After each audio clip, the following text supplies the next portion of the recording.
Welcome to the third screencast describing how to complete the Inputs tab of the new tool. If you haven't already watched the first two screencasts, start with those. At the end of the last screencast, we completed the tool through section 6, which wrapped up the revenue side of things. Now it's time to move on to expenses. The tool includes just two sections related to expenses.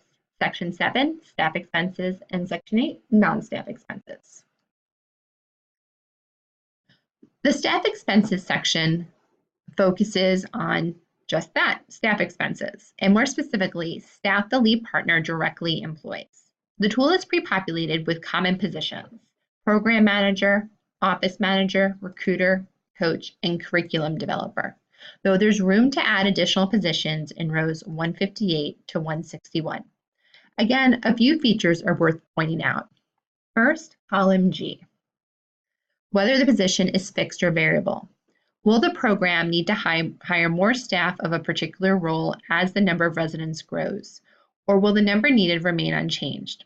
For example, the coaching position in line 155 is variable, while the program director and recruiter are both fixed positions. When we scroll to the right, we can see that the cost for fixed positions decreases over time because we're dividing by more residents.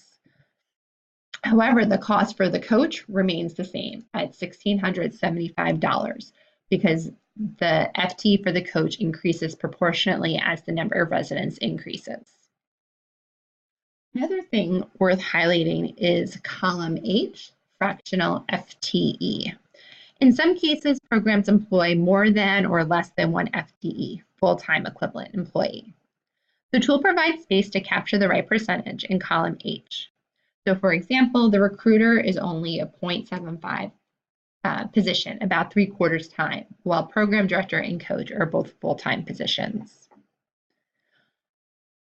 Column K has annual salary. And the important thing here is that regardless of the FTE that's entered into column H, this annual salary should reflect the full-time salary for an employee.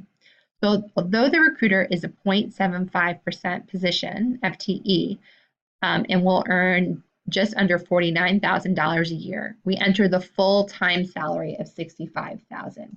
As you can see, scrolling to the right a little bit, the total staff cost ends up being less than that because the tool multiplies out the annual salary and benefits and payroll tax by that fractional FTE. One last note before we move on from this section. The staffing plan for this example is really lean, especially for 40 to 60 residents. One reason is that the district is also providing coaches, but it's important, probably more important in this section than any other, to carefully consider your staffing structure and whether your planned staff will have the capacity to do all of the work that needs to get done. So with that, we're going to close up section 7 and move on to section 8.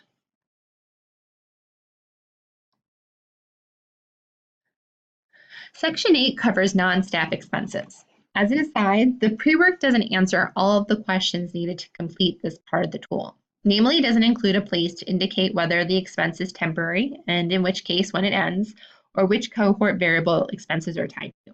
And that's just because we didn't want to make the load too much for the program leads who are completing the worksheet. But also, in most instances, these options just won't apply. If a cell turns yellow, that means though that information is needed and you'll need to answer it yourself or follow up with someone in your office who can. Otherwise, this section is pretty straightforward. It's pre-populated just like the section before it with common non-staff expenses, everything from training materials, training events, recruitment, travel, marketing, and office costs. Here's what's important to know when completing section 8. First, you do not want to include any stipend payments. As you can see when we scroll to the right, those are already included in rows 168 and 169 based on the information you enter at the very beginning of the input sheet in sections 2 and 3.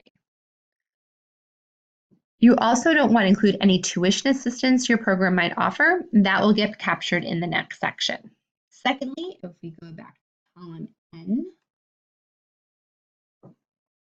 total expense, the value you're going to put into this column will depend if the expense is fixed, in which case you enter the total, or if it's variable. And if it's variable, you want to put in the per resident costs. And then third, there's not a delayed expenses section that parallels the delayed revenue section earlier in the tool. Rather, if an expense is tied to residency graduates, such as the cost of post-residency support, you can capture that by selecting No in column I, which is whether the expense is tied to the current cohort. Now, this option will only turn yellow if the expense is variable. So the training events for residents are variable, but yes, they are tied to the current cohort. However, in row 183, consultants for post-residency support, that's a variable expense that isn't tied to the current cohort, but rather the previous cohort that came before it. So in the example in the pre-work, ATR hires consultants at a rate of $1,500 per residency graduate. So we capture that in column N. And since this expense will apply to future cohorts as well, it is not temporary. All right, closing up section 8. Now, after section 8, you'll see a self-check showing the anticipating funding surplus or deficit for the program based on the information you've entered. If this figure seems off, it's a signal to scroll back up and check your work above. So right now, the program is projected to have a deficit of almost $84,000. Unfortunately, I think that is just the truth based on the data we've entered. So we'll talk more about how to improve on that in a little bit further on. Section 9, credentialing and tuition support, shifts gears a little bit. Let's open this up. And it covers exactly what's described there in the header, credentialing and tuition support. And this section is basically a series of questions where users will input the information specific to their program in the yellow cells. The only thing really worth mentioning is if your organization provides tuition support directly, there's an option to include that in the amount here. I noted just a little while ago, it doesn't, that expense wouldn't belong above, it belongs here. And the other thing is there's a place to include tuition support that other programs might provide your residents. So if none of that tuition support is available, or the table simply won't appear, but if it is, just like the ATR sample program we've been looking at, there'll be some new lines that pop up. Closing that up. Last but not least, section 10, forecasting options. This is where we can add some bells and whistles, such as adjusting for inflation and adding a cash reserve. And I recommend leaving this section blank to start and revisiting it as you revise the tool a bit later on.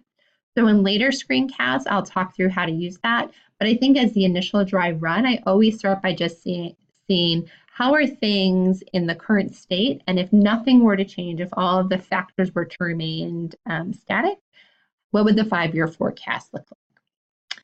So that's the end of the first series of screencasts describing how to complete the Inputs tab. You can move on to the next 2 screencasts that talk about analyzing the data in the Outputs